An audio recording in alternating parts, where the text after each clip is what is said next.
ಒಂದು ಕಡೆ ಬಿಜೆಪಿಯಲ್ಲಿ ನಾನು ಆ ಕಡೆ ನೀನು ಈ ಕಡೆ ಅಂತ ಇದ್ರೆ, ಸ್ವಾಭಿಮಾನಿ ಸಮಾವೇಶದ ವಿಷಯದಲ್ಲಿ ಕಾಂಗ್ರೆಸ್ನಲ್ಲಿ ನೀವು ಈ ಕಡೆ ಎಳ್ಕೊಂಡು ಹೋದ್ರೆ ನಾನು ಮತ್ತೊಂದು ಕಡೆ ಎಳ್ಕೊಂಡು ಹೋಗ್ತೀನಿ ಅನ್ನೋ ಪರಿಸ್ಥಿತಿ ಇದೆ. ಸ್ವಾಭಿಮಾನಿ ಸಮಾವೇಶ ಅಲ್ಲ, ಜನಕಲ್ಯಾಣ ಸಮಾವೇಶ ಅಂತಿದ್ದಾರೆ ಡಿಕೆಶಿ. ನನ್ನ ಅಧ್ಯಕ್ಷತೆಯಲ್ಲೇ ಹಾಸನ ಸಮಾವೇಶ ನಡೆಯುತ್ತೆ ಅಂತಿದ್ದಾರೆ. ಸಿದ್ದು ಆಪ್ತರ ಬಣ ಒಂದು ಪ್ಲಾನ್ ಮಾಡಿಕೊಂಡಿತ್ತು, ಸ್ವಾಭಿಮಾನಿ ಸಮಾವೇಶ ಮಾಡ್ತೀವಿ ಅಂತ. ಎಚ್ಚೆತ್ಕೊಂಡ ಡಿಕೆಶಿ ನೇರವಾಗಿ ಹೈಕಮಾಂಡ್ಗೆ ಹೋಗಿ ದೂರು ಕೊಟ್ಟಿದ್ದಾರೆ. ಅದಾದ ಮೇಲೆ ಈಗ ಅದು ಪಕ್ಷದ ಅಡಿಯಲ್ಲಿನ ಕೆಪಿಸಿಸಿ ಅಧ್ಯಕ್ಷರ ಅಧ್ಯಕ್ಷತೆಯ ಕಾರ್ಯಕ್ರಮ ಆಗಿದೆ.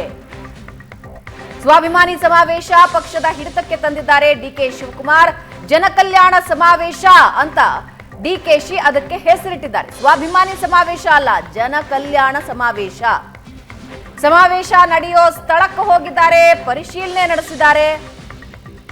ಕೆಪಿಸಿಸಿ ಅಧ್ಯಕ್ಷರ ಮುಖಂಡತ್ವದಲ್ಲಿ, ಅಂದ್ರೆ ನನ್ನ ಮುಖಂಡತ್ವದಲ್ಲಿ ಸ್ವಾಭಿಮಾನಿ ಸಮಾವೇಶ. ಆದ್ರೆ ಈಗ ಅದರ ಹೆಸರು ಜನಕಲ್ಯಾಣ ಸಮಾವೇಶ.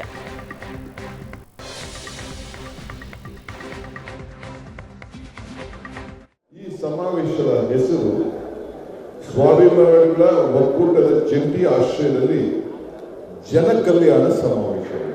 ಜನಕಲ್ಯಾಣ ಸಮಾವೇಶ ನಾವು ಮಾಡ್ತಾ ಇರೋದು ಜನರ ಬದುಕಿಗೋಸ್ಕರ, ಜನರ ಕಲ್ಯಾಣಕ್ಕೋಸ್ಕರ ನಾವು ಈ ಸಂದರ್ಭದಲ್ಲಿ ನಾವು ಮಾಡ್ತಾ ಇದ್ದೇವೆ. ಅವರಿಗೆ ಶಕ್ತಿ ತುಂಬಬೇಕು. ನಾವು ಅವರ ಸ್ವಾಭಿಮಾನದ ಬದುಕಿಗೆ ನಾವು ಕಾಂಗ್ರೆಸ್ ಪಕ್ಷ ಧೈರ್ಯವನ್ನು ಕೊಡಬೇಕು ಅನ್ನೋ ದೃಷ್ಟಿಯಿಂದ ಈ ಸಮಾವೇಶವನ್ನು ನಾವು ಇಲ್ಲಿ ಹಮ್ಮಿಕೊಂಡಿದ್ದೇವೆ. ಆದ್ದರಿಂದ ನಾನೇ ಕಾಂಗ್ರೆಸ್ ಪಕ್ಷದ ಅಧ್ಯಕ್ಷನಾಗಿ ನನ್ನ ಅಧ್ಯಕ್ಷತೆಯಲ್ಲೇ ಈ ಸಮಾರಂಭ ಕಾರ್ಯಕ್ರಮ ನಡೀತದೆ. ಈ ಸಮಾವೇಶ ಈ ಬಗ್ಗೆ ಏನಷ್ಟು ಡೀಟೇಲ್ಸ್ ಕೊಡೋದಕ್ಕೆ ನಮ್ಮ ಹಾಸನ ಪ್ರತಿನಿಧಿ ಹರೀಶ್ ಲೈವ್ ನಲ್ಲಿ ಜಾಯ್ನ್ ಆಗ್ತಾ ಇದ್ದಾರೆ. ಹರೀಶ್, ಸ್ವಾಭಿಮಾನಿ ಸಮಾವೇಶ ಆಗೋದಿತ್ತು, ಅದು ಈಗ ಜನಕಲ್ಯಾಣ ಸಮಾವೇಶ ಆಗಿದೆ. ಹೆಂಗಿದೆ ವ್ಯವಸ್ಥೆ? ಏನ್ ಸಿದ್ಧತೆ ನಡೀತಾ ಇದೆ? ಡಿಕೆ ಶಿವಕುಮಾರ್ ಬಂದಿದ್ರು ಸ್ಥಳಕ್ಕೆ. ಭವನ ಹಾಸನದಲ್ಲಿ ಸಿಎಂ ಸಿದ್ದರಾಮಯ್ಯ ಬೆಂಬಲಿಗರು ಸ್ವಾಭಿಮಾನಿ ಸಮಾವೇಶಕ್ಕೆ ಎಲ್ಲ ರೀತಿಯ ಸಿದ್ಧತೆಗಳನ್ನು ಮಾಡಿಕೊಂಡಿದ್ರು.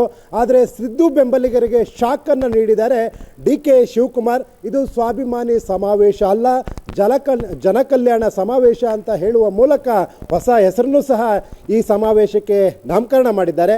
ಈ ಮೂಲಕ ಸಿದ್ದು ಬೆಂಬಲಿಗರು ಸಾಕಷ್ಟು ರಣೋತ್ಸವದಲ್ಲಿದ್ದರು. ಏಕೆಂದರೆ ಸಿದ್ದರಾಮಯ್ಯನವರ ಶಕ್ತಿ ಪ್ರದರ್ಶನದ ವೇದಿಕೆಯಾಗಿ ಹಾಸನದಲ್ಲಿ ಸಮಾವೇಶವನ್ನು ಮಾಡಲಿದ್ರು. ಡಿಸೆಂಬರ್ 5ರಂದು ಸಮಾವೇಶ ನಡೆಯಲಿತ್ತು. ಈ ಸಮಾವೇಶಕ್ಕೆ ಈಗ ಜನಕಲ್ಯಾಣ ಸಮಾವೇಶ, ಜನರ ಬದುಕಿಗಾಗಿ ಸರ್ಕಾರ ಇದೆ, ಜನಪರವಾಗಿ ಸರ್ಕಾರ ಇದೆ, ಜನಕಲ್ಯಾಣ ಸಮಾವೇಶವಾಗಿ ಹಾಸನದಲ್ಲಿ ಮಾಡ್ತಾ ಇದ್ದೇವೆ ಅನ್ನುವಂಥ ಹೇಳಿಕೆಯನ್ನು ನೀಡುವ ಮೂಲಕ ಸಿದ್ದು ಬೆಂಬಲಿಗರಿಗೆ ಶಾಕ್ ಅನ್ನು ನೀಡಿದ್ದಾರೆ ಡಿಕೆ ಶಿವಕುಮಾರ್ ಭವನ. ಹರೀಶ್, ಈಗ on ground D K Shivakumar high command ಹತ್ರ ಹೋಗಿ ರಾಹುಲ್ ಗಾಂಧಿ ಅವರಿಂದ ಸಿದ್ದರಾಮಯ್ಯನವ್ರಿಗೆ ಹೇಳಿಸಿ, ನೀವು ಬೆಂಬಲಿಗರ ಸಮಾವೇಶ ಮಾಡಬೇಡಿ, ಪಾರ್ಟಿಯೇ ಈ ಸಮಾವೇಶವನ್ನು ಮಾಡುತ್ತೆ ಅಂತ ಹೇಳಿಸಿದ್ರು. ಸ್ವತಃ ಹಾಸನಕ್ಕೆ ಹೋಗಿ ತಯಾರಿಯನ್ನು ಕೂಡ ನೋಡಿದರು. ಆನ್ ಗ್ರೌಂಡ್ ಸಿದ್ದರಾಮಯ್ಯರ ಬೆಂಬಲಿಗರು ಏನಂತಾರೆ? ಆಫ್ ದಿ ರೆಕಾರ್ಡ್ ಖಾಸಗಿಯಾಗಿ ಮಾತನಾಡಿದಾಗ ಅವ್ರಿಗೆ ಬೇಸರ ಉಂಟಾ? ಇದು ಪಾರ್ಟಿ ಸಮಾವೇಶ ಆಗ್ತಾ ಇದೆ, ಅಥವಾ ಕೊನೆಗೆ ಇದು ಪಾರ್ಟಿಯ ಸಮಾವೇಶವೇ ಆಗಬೇಕಿತ್ತು, ನಾವು ಉಪಚುನಾವಣೆಗಳಿಗಿಂತ ಮೊದಲು ಇದು ಪ್ಲ್ಯಾನ್ ಮಾಡಿದ್ವಿ, ಗೆದ್ದ ಮೇಲೆ ಪಾರ್ಟಿ ಮಾಡ್ತಾ ಇದೆ, ಒಳ್ಳೆಯದು ಅಂತಾರೆ? ಪ್ರಶಾಂತ್, ಈಗ ಸಿದ್ದು ಬೆಂಬಲಿಗರು ಈ ವಿಷಯದಲ್ಲಿ ಬೇಸರವನ್ನು ಹೊಂದಿದ್ದಾರೆ. ಯಾಕೆಂದರೆ ಸಿದ್ದರಾಮಯ್ಯನವರ ಶಕ್ತಿ ಪ್ರದರ್ಶನದ ವೇದಿಕೆಯಾಗಿ ಹಾಸನದಲ್ಲಿ ಅಹಿಂದ ಮಾದರಿಯಲ್ಲಿ ಸಮಾವೇಶವನ್ನು ಮಾಡೋದಕ್ಕೆ ಎಲ್ಲ ರೀತಿಯ ಸಿದ್ಧತೆಗಳನ್ನು ಸಿದ್ದು ಬೆಂಬಲಿಗರು HC Madevappa, KN Rajanna, K Venkatesh, ಈ ಸಚಿವರು ಸಿದ್ದು ಬೆಂಬಲಿಗರು ಸಾಕಷ್ಟು ರಣೋತ್ಸವದಲ್ಲಿದ್ದರು. ಆದರೆ ಇದು ಪಕ್ಷದ ಕಾರ್ಯಕ್ರಮವಾಗಿ ರೂಪವನ್ನು ಪಡೆಯುತ್ತಿರೋದು. ಜೊತೆಗೆ DK ಶಿವಕುಮಾರ್ ಖುದ್ದು ಸ್ಥಳವನ್ನು ಪರಿಶೀಲನೆ ನಡೆಸಿ ಇದು ಕಾಂಗ್ರೆಸ್ ಪಕ್ಷದ ಕಾರ್ಯಕ್ರಮ, ನನ್ನ ಅಧ್ಯಕ್ಷತೆಯಲ್ಲಿ ಕಾರ್ಯಕ್ರಮ ನಡೆಯುತ್ತೆ ಅನ್ನುವಂತಹ ಮಾತನ್ನು ಹೇಳಿರೋದು ಒಂದು ರೀತಿಯ ಅವರ ಒಂದು ಉತ್ಸಾಹಕ್ಕೆ ಬ್ರೇಕನ್ನು ಹಾಕಿದೆ.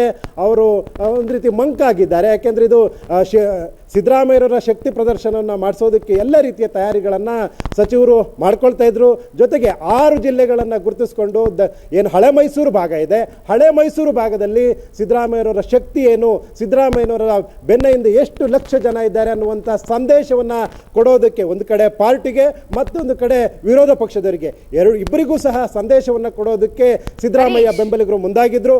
ಆದರೆ ಅವರ ಒಂದು ಪ್ರಯತ್ನಕ್ಕೆ ಈಗ ಬ್ರೇಕ್ ಬಿದ್ದಿದೆ ಭಾವನಾ. ಎಸ್ ಹರೀಶ್, ಇದು ವಿರೋಧ ಪಕ್ಷಗಳಿಗೆ ಒಂದು ಸಂದೇಶ ಕೊಡೋದಕ್ಕಿಂತ ಹೆಚ್ಚಾಗಿ ಸ್ವಪಕ್ಷದವರಿಗೆ ಮತ್ತು ಹೈಕಮಾಂಡ್ಗೆ ಸಂದೇಶ ಕೊಡೋದಕ್ಕೆ ಸಿದ್ಧತೆಗಳು ನಡೆದಿದ್ವು. ಅದಕ್ಕೆ ದೊಡ್ಡ ಕತ್ರಿ ಬಿತ್ತು ಅನ್ಸುತ್ತೀಗ. ಖಂಡಿತವಾಗೂ ಭಾವನಾ, ಏಕೆಂದರೆ ಮೂಡ ಹಗರಣದಲ್ಲಿ ಸಿದ್ದರಾಮಯ್ಯನವರ ಹೆಸರು ಸಿಲುಕಿದ್ರಿಂದ ಸಿದ್ದರಾಮಯ್ಯರನ್ನ ಟಚ್ ಮಾಡಿದರೆ ಅದು ಬೇರೆ ರೀತಿಯ ಸಂದೇಶ ಹೋಗುತ್ತೆ. ಸಿದ್ದರಾಮಯ್ಯನವರ ಬೆನ್ನ ಹಿಂದೆ ಲಕ್ಷ ಲಕ್ಷ ಜನ ಅಭಿಮಾನಿಗಳಿದ್ದೇವೆ, ಸ್ವಾಭಿಮಾನಿಗಳಿದ್ದೇವೆ ಅನ್ನುವಂಥ ಸಂದೇಶವನ್ನು ಕೊಡೋದಕ್ಕೆ ಹಾಸನದಲ್ಲಿ ಪ್ಲಾನ್ ಆಗಿತ್ತು. ಅದು ಅಹಿಂದ ಮಾದರಿಯಲ್ಲೇ ಕಾರ್ಯಕ್ರಮವನ್ನು ನಡೆಸ್ತೇವೆ ಅನ್ನುವಂಥ ಮಾತನ್ನು ಸಹ ಸಚಿವರಾದಂಥ SC ಮಾದೇವಪ್ಪನವರು ಹೇಳಿದರು. ಇದು ಕಾಂಗ್ರೆಸ್ ಕಾರ್ಯಕ್ರಮ ಅಲ್ಲ, ಪಕ್ಷದ ಕಾರ್ಯಕ್ರಮ ಅಲ್ಲ, ಹೊರತಾಗಿ CM ಅಭಿಮಾನಿಗಳು ಸ್ವಾಭಿಮಾನಿ ಸಮಾವೇಶವನ್ನು ಮಾಡ್ತಾ ಇದ್ದೇವೆ ಅನ್ನುವಂತಹ ಮಾತನ್ನು ಸಹ SC ಮಾದೇವಪ್ಪ ಅವರು ಮೊದಲಿಗೆ ಹೇಳಿದರು. ಆದರೆ ಈಗ DK ಶಿವಕುಮಾರ್ ಇದು ಜನಕಲ್ಯಾಣ ಸಮಾವೇಶ, ನನ್ನ ಅಧ್ಯಕ್ಷತೆಯಲ್ಲೇ, ಕಾಂಗ್ರೆಸ್ ಪಕ್ಷದ ಅಧ್ಯಕ್ಷನಾಗಿರುವ ನನ್ನ ಅಧ್ಯಕ್ಷತೆಯಲ್ಲಿ ಈ ಕಾರ್ಯಕ್ರಮ ನಡೆಯುತ್ತೆ ಅನ್ನುವಂತಹ ಮಾತನ್ನು ಹೇಳುವ ಮೂಲಕ ಅವರ ಉತ್ಸಾಹಕ್ಕೆ ಬ್ರೇಕನ್ನು ಹಾಕಿದ್ದಾರೆ. ಒಂದು ರೀತಿ ಈಗ ಸಚಿವರು ಮಂಕಾದಂತೆ ಕಂಡು ಬರ್ತಾ ಇದೆ. ನಿನ್ನೆ ಸಚಿವರು KN ರಾಜಣ್ಣವರು ಸಹ ಈ ಸ್ಥಳ ಸಂದರ್ಭದಲ್ಲಿ ಹರೀಶ್, ಇಲ್ಲಿ ಸಮಯ ಕಡಿಮೆ ಇದೆ, ಒಂದು ಕ್ವಿಕ್ ಆಗಿ ನಾನು ಆನ್ಸರ್ ಬಯಸ್ತೀನಿ. ಹಾಸನ ಜಿಲ್ಲೆಯ ನಾಯಕರಲ್ಲಿ ಯಾರ ಕಡೆ ಇದ್ದಾರೆ? ಶ್ರೇಯಸ್ ಪಟೇಲ್ ಯಾರ ಕಡೆ ಇದ್ದಾರೆ? ಶಿವಲಿಂಗೇಗೌಡರು ಯಾರ ಕಡೆ ಇದ್ದಾರೆ?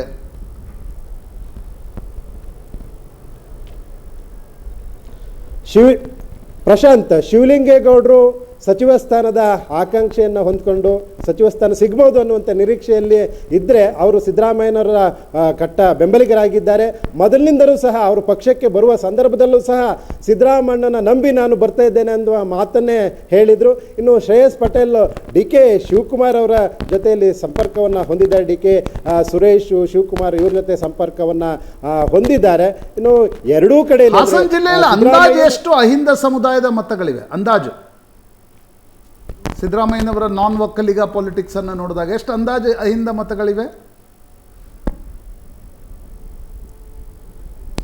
ಸುಮಾರು ಒಂದು ಅಂದಾಜು ಹೇಳೋದಾದರೆ ಒಂದು 12 ಲಕ್ಷದಷ್ಟು ಮತಗಳು ಸಿಗ್ಬೋದು ಅಂತ ಅಂದಾಜಿಸಲಾಗುತ್ತೆ. ಪ್ರಶಾಂತ್. ಎಸ್ ಧನ್ಯವಾದ ಹರೀಶ್ ನಿಮ್ಮೆಲ್ಲ ಮಾಹಿತಿಗೆ. ಪ್ರಶಾಂತ್, ನನಗೆ ಒಂದು ಹಾಕಿಯಲ್ಲಿ ಒಂದು ಆಟ ನೆನಪಾಗುತ್ತೆ.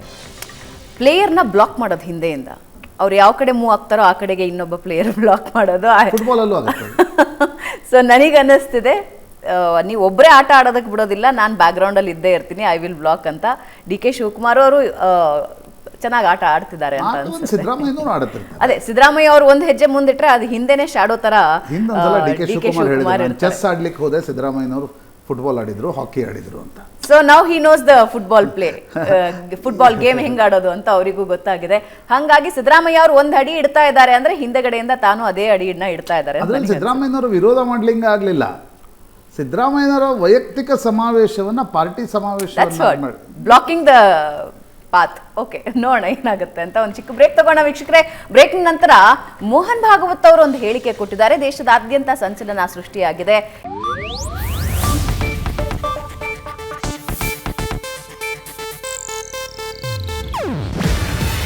ಇದು ಏಷ್ಯಾನೆಟ್ ನ್ಯೂಸ್ ನೆಟ್ವರ್ಕ್ ಪ್ರಸ್ತುತಿ. ನೀವು ನೋಡ್ತಿದ್ದೀರಾ ಏಷ್ಯಾನೆಟ್ ಸುವರ್ಣ ನ್ಯೂಸ್.